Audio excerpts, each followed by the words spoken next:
For more on that big decision, we have with us former Indian tennis star and Asian Games gold medalist Somdev Devvarman, who joins us via Skype from Chennai, and sports editor Digvijay Singh Deo joins us from the newsroom. Somdev, I'll start with you. This is a big statement of intent from the French Tennis Federation. They've chosen credibility ahead of celebrity. Do you agree with this brave call?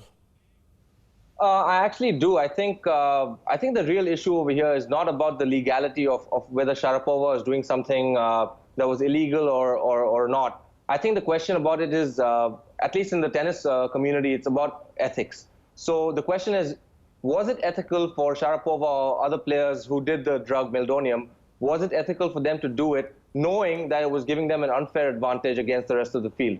So on those grounds, I think basically is what the French Federation kind of went and made their decision. Digvijay, I'll come to you now. A few years ago, the Tour de France, one of the biggest events in sport, grappled with a credibility crisis following the widespread dope taint on the competition. That incident possibly changed the way the country thinks about cheating or its fallout. Is the French Tennis Federation's decision an extension of the same sentiment?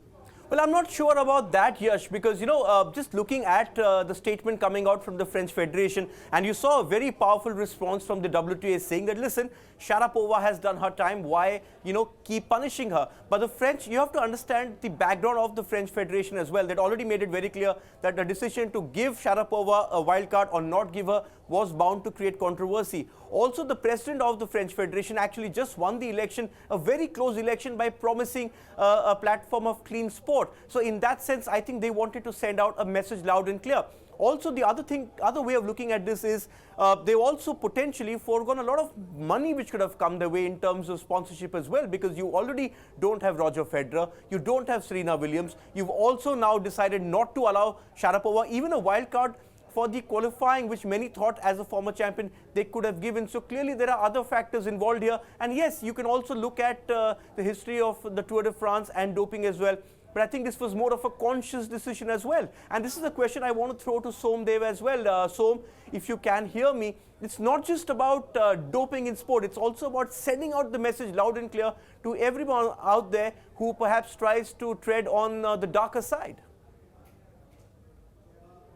What they're doing, like you mentioned, I think from a commercial standpoint, obviously it would have made sense for, any tournament to have a star like Maria Sharapova. But I think, the war against the war for having a clean sport, it's a big one, and I think everybody's trying to really make sure that happens. So over here, the message isn't really to Sharapova or her agents or anything like that. I think it's definitely not a personal message. I think it's a larger picture that they're trying to show, that they basically do not, approve, or they do not encourage any kind of any player, big or small, trying to go out and get an unfair advantage over the rest of the playing field. I think that's the message they're trying to send.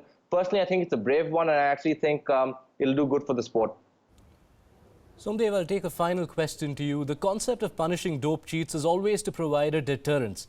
But clearly Sharapova seems unrepentant considering the tone of her Twitter statement. How do you react to what she's said on social media?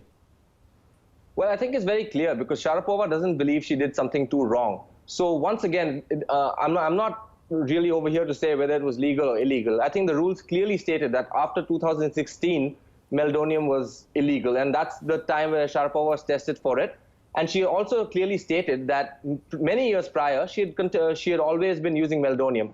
So the thing about this, let me make it very clear. Meldonium there's two different things that meldonium can do. It basically is used in a drug like Adderall, and meldonium is the active ingredient. Now, the two benefits they have are increase in focus, and it actually thins the blood for recovery. So that's actually the reason why athletes use meldonium as much as they do. So once the drug testers found that out, then they immediately banned meldonium from the WADA. So the point over here isn't that actually what was legal or what was illegal in the time she used it. It actually is for 5 years or 10 years that she was continuously using it. Was she seeking an unfair advantage? So I think the answer to that, at least I'm on the side where I think it's very clear that she was. I think other athletes also do. And I think that's what angers athletes like Eugenie Bouchard or Andy Murray or Angelique Kerber, all who have openly spoken against having Sharapova back on tour at the French Open or bigger tournaments. So that's actually the real issue, and And I think, everybody's kind of against anybody having an unfair advantage in sport. Since you mentioned that, Somdev, I'll quickly slip in one final question to you. Do you think the French Open stand has exposed a sort of hypocrisy in the tennis administration? The French Tennis Federation have stuck to their guns while a lot of others wanted to cash in on Sharapova's appeal and popularity. Yeah, I think it does, but you have to look at it from a business angle as well, right? So the French Open is one of the biggest tournaments in the world, and the small revenue that they may miss out on may be worth it for them to take such a stance, right? Versus like a smaller event like where she is the main attraction, or where the rest of the WTA tour. So for those events, it's a complete business decision where they say having her on board helps us keep the tournament afloat, helps the finances, helps us grow, and helps us give the community a better show. So their angle is completely business, and they're not really taking the ethics side of Sharapova. They just look at her as an entity that's going to make them a lot more money and make their tournament a lot more successful. So, it's your call to see which side you kind of want to be on. All right, on that note, Somdev Devvarman, thank you so much for joining us here on WION Sports. Thank you to you too, Digvijay. We're going to move on with the show.